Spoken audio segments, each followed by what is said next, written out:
Hello everybody and welcome back to Firefield Junction. As we can see, we've got another loco today. Recently you would have probably seen me do a sound fitting and speaker upgrade on a Bachmann Class 66, and this is the 66 I did. I obviously did a video obviously doing the upgrade and everything.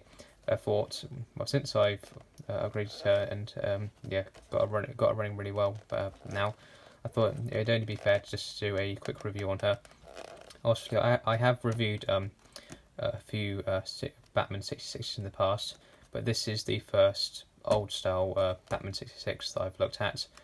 Obviously you've seen me do the Freightliner Power Haul one, and I've also done the EWS version as well. But obviously those were all the new style 66s. This is the old style 66. Obviously you can tell that from the packaging and everything.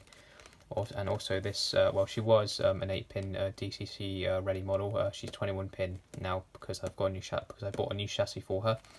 I'll come on to that later. But yes, it's the old style 66, and to us, apart from, well, if with the 8-pin versions, apart from obviously like things like the circuit boards and the pickups, because the 8-pin versions do have less pickups as well, there isn't much difference really. A lot of the detail is pretty much the same. But there might be a few differences. There might be a little bit of extra detail and everything, but there isn't a massive difference apart from a lot of the tooling and everything. So yeah, obviously a Class 66, she is in the Freightliner livery. Obviously she's not this particular number. This one is 66610, obviously Freightliner, because you've got the model code there. This model was bought second hand, as you probably guessed that. You can see the box is quite tatty. I've managed to buy her second hand. But I think, yeah, there isn't too much of the box. The box isn't incredibly interesting. There isn't really any information there. But I think that obviously the next thing to do is to open the box really, because the box isn't incredibly interesting. And there we go. There's the model. And obviously on the little card inserts here on the back, that's where the information is. So if you want to, you can read all that. And obviously we've got like a drawing there of the model. But there we go, there she is. Obviously, I mean, all that there, she's not addressed 66, so that's obviously what she was set to when I bought her. But yeah, going back to when I said, obviously, that the old versions are the 8-pin versions. There are sort of two variations really of the old style 66. Most of them are 8-pin DCC ready, and they also have less pickups on the wheels. The very outer axles, so these two here, don't actually have pickups on them on the 8-pin versions, and this was an 8-pin version until I bought a new chassis, because this is her old chassis. Yeah, you can see the sticky pad there. That's where the DCC chip was secured to, and this is the chassis that she came with. It wasn't weathered. I weathered the chassis, but even after weathering her, obviously I did the typical. Because the way I do it, I don't really dismantle any of the model and everything. I just weather the underframe, and then I just clean off all the wheels, clean off all the pickups and everything, and make sure they're nice and clean and working properly. But the biggest problem I find with the 8-pin versions, and I don't know how many other people have had this, but I've had it a lot, is that these 8-pin versions they're just not very reliable. They cut out a lot, or when they do run fairly well, but they're very inconsistent runners. And that's the reason I bought a new chassis. So I managed to buy the old style 21-pin chassis. I managed to buy a spare chassis off eBay, and that's the chassis that this model now has. Obviously, the 21-pin versions of the old style 21-pin versions, the circuit boards are fairly similar, although they are different in that obviously they have the 21-pin DCC sockets. And one of the best things I think about the old 21-pin versions is that all of the wheels are driven. All of the wheels are pick up.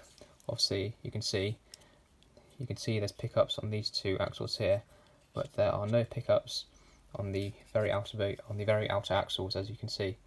And to us, despite that, there should be plenty of wheels picking up. Obviously, you've still got 8 wheels picking up, but apparently that still doesn't seem to be enough for these old style 66s. This one is probably the best sort of chassis that I had, because I did have 3. Well, I kind of still do have 3 old style Bachmann 66s. Obviously I got this one, which I obviously upgraded, but then I've got another one. This was my first Bachmann Freightliner 66. Apologies that I am rambling on here, but I think it's quite important so that you probably know this.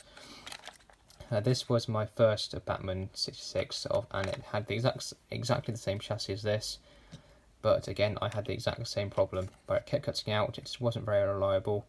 So what I actually did with this one is I converted it to a rolling chassis. So all the wheels are freewheeling now. There's no motor. There's no motor in it. There's no circuit board in it anymore. All of the sort of mechanical items have been taken out. So I've even removed all of the gears from the bogies. So I took the bogies apart, removed all the gears to reduce, so there was as least resistance as possible. And yeah, she's a freewheeling chassis now. She has still got the lighting sort of boards inside, but apart from that, there's no wires, there's no motor, nothing mechanical inside her now whatsoever. And I also did the exact same thing I've also got an EWS version, which is exactly the same as this, same tooling, everything, obviously just different body shell, and again exact same problem. So that's also a rolling chassis now as well. And when I had the same problem with this one, I decided I didn't want to do the exact same thing again, but that would be 3 Bachmann 66s pretty much almost gone to waste. And I just didn't want that to happen, so I thought, you know what, I'm just going to buy a new chassis, I'll do away with this one.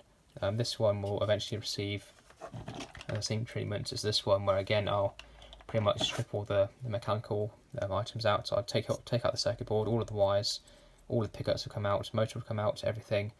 And this chassis will become a rolling chassis as well. Then at some point I'll just try and get a spare body for this one, and then I can have 3 rolling chassis 66s. But I didn't want this one to become a rolling chassis as well, because I did want to have one properly working 66. So I'm so glad that I didn't convert this to a rolling chassis as well. But anyway, that's enough rambling on. It's time we actually had a look at her. Obviously she'll come with the typical instructions and everything as well, but they've gone into my file with all my other instructions. But here we go. As you can see, it has got the old style lighting configuration. Obviously technically this is the configuration it should have, so you can see the difference there.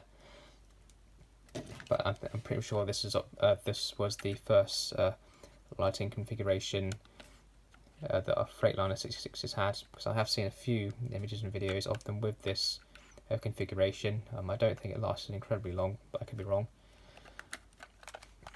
But yeah, it's definitely a Freightliner 66 chassis, because when I bought it, it was advertised as a Bachmann Freightliner 66 chassis.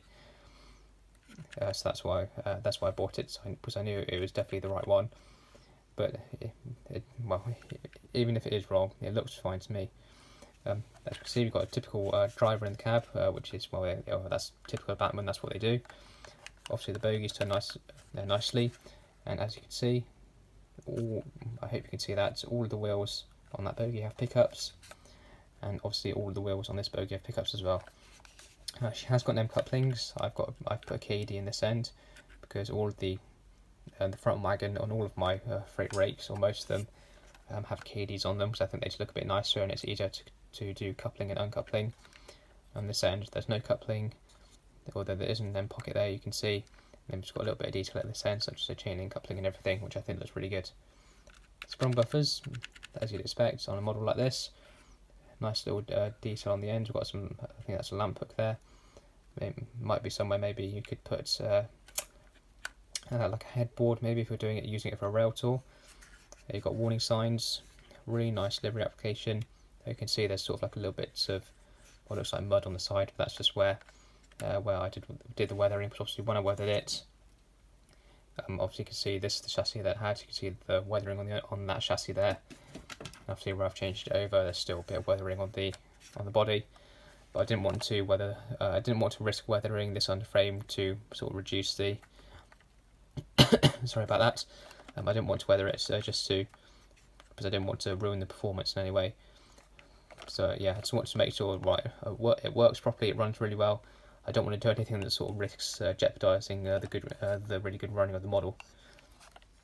Again, you've got nice detail on the underframes. Bogies well detailed. You've got the painted axle boxes. You can see a lot of cabling on the underframe. I think it is just moulded to the actual sort of chassis. but I think there is some separately fitted detail. I think that I've got some detail here which is separately fitted.